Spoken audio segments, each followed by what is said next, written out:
오늘 성경 말씀은 창세기 16장 1절에서 6절입니다. 사라는 믿음의 조상 아브라함의 아내입니다. 오늘 본문은 아직 하나님이 그들의 이름을 바꿔주시기 전이기에 이름이 각각 아브람, 사레입니다. 아브람은 갈대아 우르에서 살다가 아버지 데라와 함께 떠나와서 하란에 머물다 하나님의 부르심을 받고 가나안 땅으로 이주하였습니다. 그런데 힘들게 가나안 땅에 도착했지만 그 땅에 기근이 들었습니다. 그래서 아브람과 사레는 애굽 땅으로 내려갔습니다. 그때 아브람이 남편으로서 하지 말아야 할 행동을 하였습니다. 아브람은 애굽 사람들이 사레의 미모에 끌려서 남편인 자신을 죽일지도 모르는 생각하여 사람들에게 사레를 누이라고만 속인 것입니다. 예상대로 애굽 왕 바로에게 사레를 빼앗겼지만 하나님의 개입으로 무사할 수 있었습니다. 오히려 이를 계기로 상당한 재산을 받아가지고 애굽 땅을 나오게 되었습니다. 이러한 우여곡절 끝에 가나안으로 돌아와 10년이 지났지만 여전히 사레에게 아기가 생기지 않았습니다. 그 당시 아기를 낳지 못한다는 것은 여자로서의 가장 치명적인 결함이었기 때문에 사레는 고민 끝에 한 가지 방법을 생각해냈습니다. 물론 그 방법은 당시 흔한 방법이었습니다. 즉 여종 하갈을 통해 아기를 얻는 것이었습니다. 오늘 본문 1절 2절 아브라함의 아내 사레는 출산하지 못하였고 그에게 한 여종이 있으니 애굽 사람이요 이름은 하갈이라. 사레가 아브라함에게 이르되 여호와께서 내 출산을 허락하지 아니하셨으니 원하건대 내 여종에게 들어가라. 내가 혹 그로 말미암아 자녀를 얻을까 하노라 하매 아브라함이 사레의 말을 들으니라. 사레가 오랜 고심 끝에 아브라함에게 자신의 생각을 말하자 그는 망설임 없이 그 제안을 받아들였습니다. 아브라함은 마치 사레가 제안한 것을 기다리고 있었다는 듯이 곧바로 받아들였습니다. 아브라함은 이런 말은 안 들어도 되는데 즉시 들었습니다. 어쩌면 속으론 너무 좋아했을는지도 모릅니다. 3절 아브라함의 아내 사레가 그 여종 애굽 사람 하갈을 데려다가 그 남편 아브라함에게 첩으로 준 때는 아브라함이 가나안 땅에 거주한 지 10년 후였더라. 그렇게 해서 사라의 몸종 하갈이 아기를 갖게 되었습니다. 그런데 문제는 하갈이 임신하자 돌변해서 사라를 제치고 자기가 안주인 행세를 하려고 했다는 것입니다. 4절 아브라함이 하갈과 동침하였더니 하갈이 임신하며 그가 자기의 임신함을 알고 그의 여주인을 멸시한지라. 그런데 이런 행위는 하갈이 특별히 나쁜 사람이라서 그런 것이 아닙니다. 사실 누구나 이렇게 될 수 있습니다. 이전에 넘보지 못했던 자리를 일단 꿰차고 나면 원래부터 자기의 것인 듯 행세하려고 드는 것이 사람의 본성입니다. 이때 사라의 입장에서는 몸종인 하갈이 자신의 주인 행세를 하려 드니까 안이 꽂고 어처구니 없었을 것입니다. 사라는 이때 자신의 분노를 남편인 아브라함에게 쏟아부었습니다. 5절 사레가 아브라함에게 이르되 내가 받는 모욕은 당신이 받아야 옳도다. 내가 나의 여종을 당신의 품에 두었거늘 그가 자기의 임신함을 알고 나를 멸시하니 당신과 나 사이에 여호와께서 판단하시기를 원하노라. 사레는 아이를 낳을 수 없다는 사실 때문에 열등감과 자격지심이 강했습니다. 게다가 하갈이 임신했다는 사실은 결국 아브라함이 아니라 사레 자신에게 문제가 있다는 것을 확인해주는 사건이기도 하였던 것입니다. 이때 사레는 마음속 깊은 곳에서부터 솟아나오는 시기와 질투와 분노 때문에 하갈의 임신을 도저히 축복할 수가 없었습니다. 그래서 결국 사라는 자신의 자격지심을 하갈에 대한 분노로 폭발하였습니다. 어떻게든 대를 잇고자 하는 남편의 갈망을 풀어주고자 자기 몸종을 남편에게 주었는데 도리어 멸시와 모욕을 받았으니 화가 날 수밖에 없었습니다. 이러한 사라의 분노는 날마다 눈덩이처럼 불어났습니다. 사라는 남편 아브라함에게 자기가 받는 모욕은 남편이 받아야 옳다고 하였는데 이것은 전부 다 아브라함이 책임을 져야 한다는 것입니다. 그리고 이 모든 상황을 하나님께서 판단하시기를 원한다고 항변하였습니다. 그리고 난 뒤 하갈을 대놓고 학대하기 시작하였습니다. 6절 아브라함이 사라에게 이르되 당신의 여종은 당신의 수중에 있으니 당신의 눈에 좋은 대로 그에게 행하라 하매 사레가 하갈을 학대하였더니 하갈이 사라 앞에서 도망하였더라. 사라의 학대가 얼마나 심했는지 하갈이 못 견디고 도망갈 정도였습니다. 이때 아브라함의 마음은 좋지 않았을 것입니다. 아무리 그래도 하갈이 임신한 채 집을 나갔으니 마음이 아팠을 것입니다. 안타깝기도 하고 섭섭하기도 하고 한편으로 괘씸하기도 했을 것입니다. 그리고 이로 인해 사라와의 관계에도 갈등이 더 심해졌을 것입니다. 성경은 사라가 왜 그렇게 화가 났고 얼마나 화가 났는지 구체적으로 언급하고 있지는 않습니다. 그러나 우리는 사라의 마음이 어땠는지 충분히 짐작할 수 있습니다. 갈대아 우르를 떠나 편안하게 자리 잡고 살던 하란을 떠나 낯선 땅 가나안까지 오는 길은 정말 험난했을 것입니다.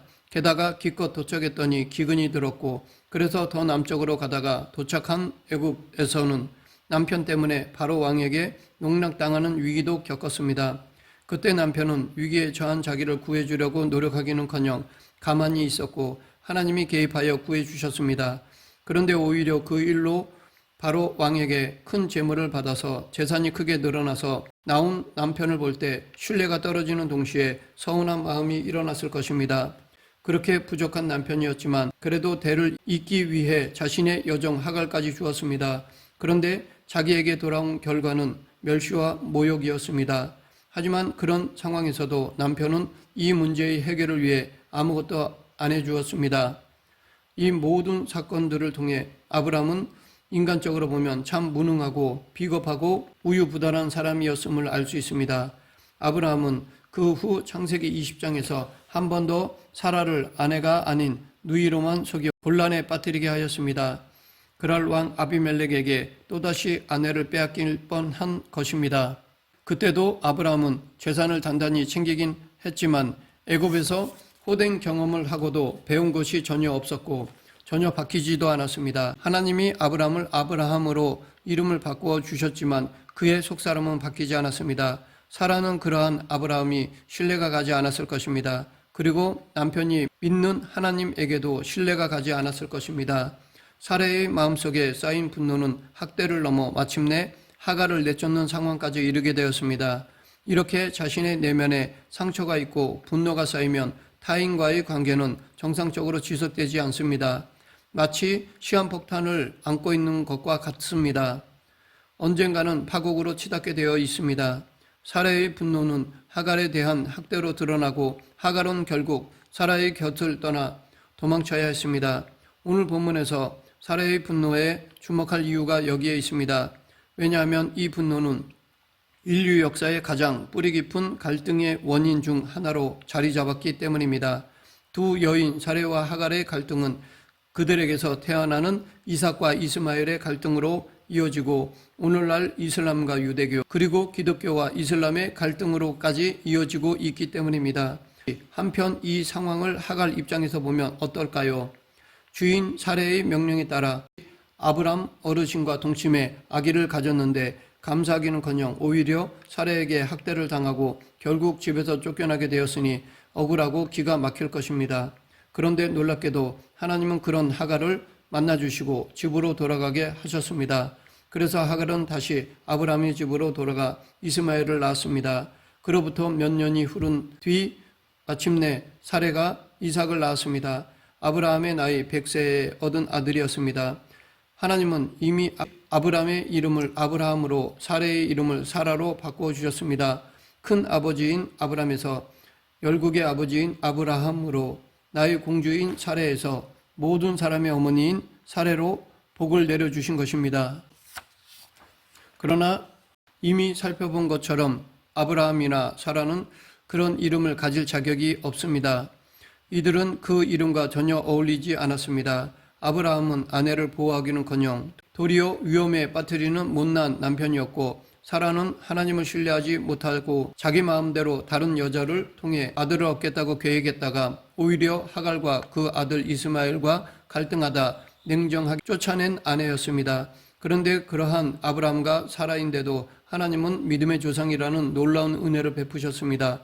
그 이유는 그들이 의로워서가 아니라 하나님이 그들을 의롭게 만들기로 작정하셨기 때문입니다.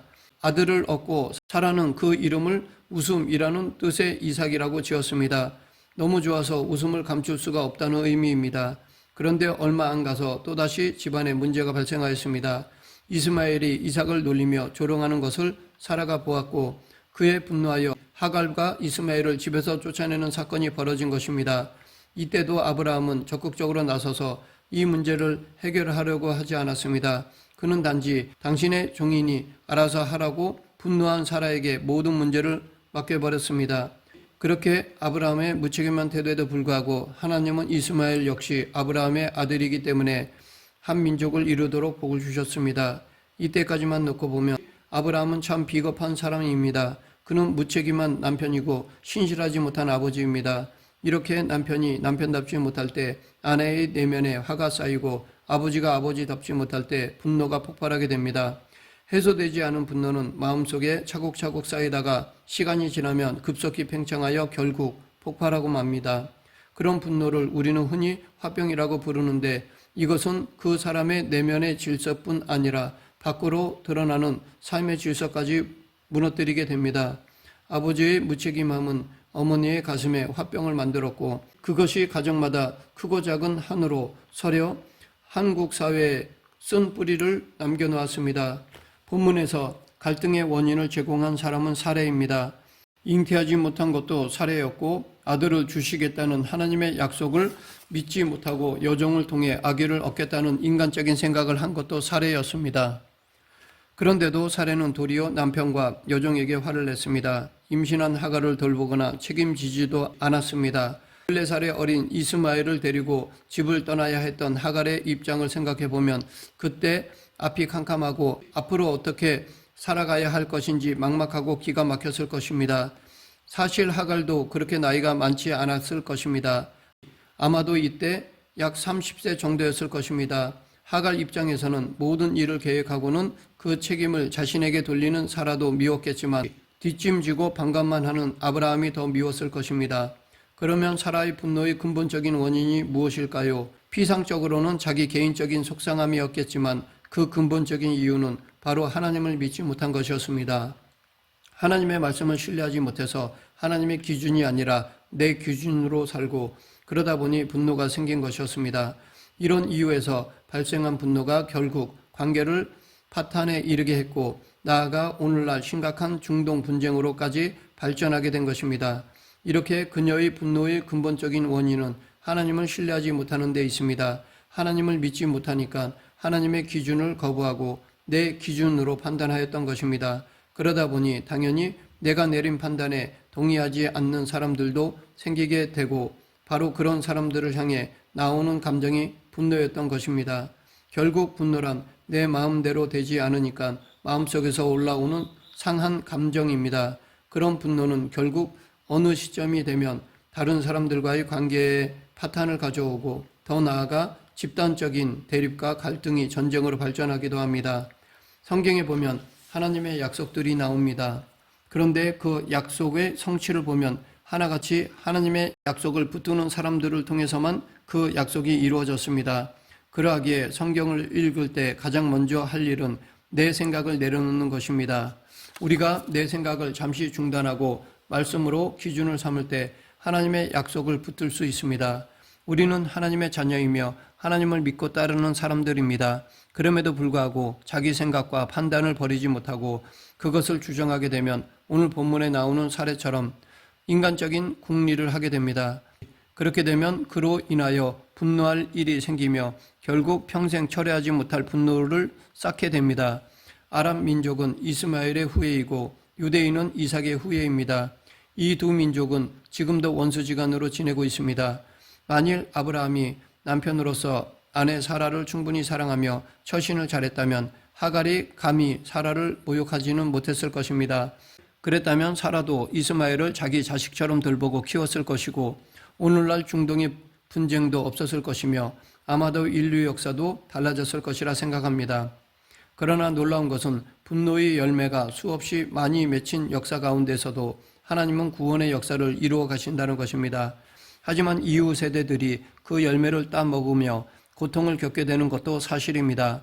그러하기에 자신의 내면에 쌓여 있는 분노에 주목할 필요가 있습니다. 그리고 어떻게든 그 분노를 해결해야만 합니다. 분노는 당대에 해결되어야 하지 그것이 자손들에게까지 대물림되어서는 안 됩니다. 우리는 우리의 분노를 해결하기 위해서 먼저 내게 허락된 결점이나 부족한 것조차도 하나님이 허용하신 것임을 잊어서는 안 될 것입니다. 좋은 것이든 나쁜 것이든 우리에게 주어진 모든 것들에는 다 하나님의 뜻이 있다는 것을 받아들이면 마음의 분노가 생기지 않을 수 있습니다. 그런데 모든 것이 내 뜻대로만 되어야 한다고 생각하니까 분노가 치밀어 오르는 것입니다. 모든 것이 자기 뜻대로 되어야만 한다고 생각하니까 화가 나는 것입니다. 반대로 우리는 꼭 자기 뜻대로 되지 않을 수도 있다고 생각할 때 자유로울 수 있습니다. 또한 분노할 수밖에 없는 상황을 지혜롭게 수용하면 거기서부터 새로운 길이 열립니다. 지금 자신의 상황을 인간적인 눈으로 보면 분노가 일어나지만 하나님의 시선으로 믿음의 눈으로 보면 다른 차원의 길이 보입니다. 우리가 잘 아는 찬송가 예수를 나의 구주 삼고를 작사한 페니 크로스비는 태어난 지 6주 만에 의사의 실수로 시각장애인이 되었습니다. 더구나 어렸을 때 부모님이 돌아가셔서 할머니 밑에서 힘들고 외롭게 살았습니다. 하지만 크로스비 여사는 자신의 불행을 통해 오히려 8천곡 이상의 찬송가를 작사하는 놀라운 믿음의 사람이 되었습니다. 혹시 지금 자신의 내면에 어떤 이유로든 분노가 있습니까? 그것을 숨기지 마시고 하나님 앞에 솔직하게 내려놓아야 합니다. 하나님 앞에서 분노를 드러낼 때 분노에서 자유를 얻을 수 있습니다. 해결되지 않은 채 마음에 남아있는 분노는 결국 나를 죄의 덫에 걸리게 합니다. 특히 내면의 분노로 누군가를 미워하여 분노를 표출한다면 그 관계는 당연히 안 좋게 끝날 뿐 아니라 자신의 마음에도 큰 상처를 받게 되어 있습니다. 사람에게 분노하면 상대방도 상처를 받고 나도 상처를 받고 관계는 끝납니다. 그러므로 분노를 사람에게 쏟는 것은 위험한 일이며 어리석은 일입니다. 반면에 하나님께는 어떤 분노를 쏟아 놓아도 그것을 문제 삼지 않으십니다. 오히려 하나님 앞에 내려놓을 때 내 마음이 깨끗해질 수 있고 회복될 수 있습니다. 말씀을 맺겠습니다. 우리는 연약한 인간인지라 상황에 따라 분노할 수 있습니다. 하지만 마음속에 분노가 일어날 때 사람이 아니라 그것을 하나님 앞에 모두 쏟아 놓아야 할 것입니다. 그럴 때 실수하지 않을 수 있고 그런 가운데서도 참 자유와 평화를 누릴 수 있습니다. 우리 모두 우리의 분노를 하나님께 맡기는 자가 되길 간절히 축원합니다. 기도하겠습니다. 사랑과 은혜가 풍성하신 하나님 아버지, 분노가 쌓일 때 하나님 앞에 내려놓게 하여 주시옵소서. 이 분노로 하나님의 영광을 가리는 잘못을 범하지 않도록 하여 주시옵소서. 예수님 이름으로 기도드립니다. 아멘.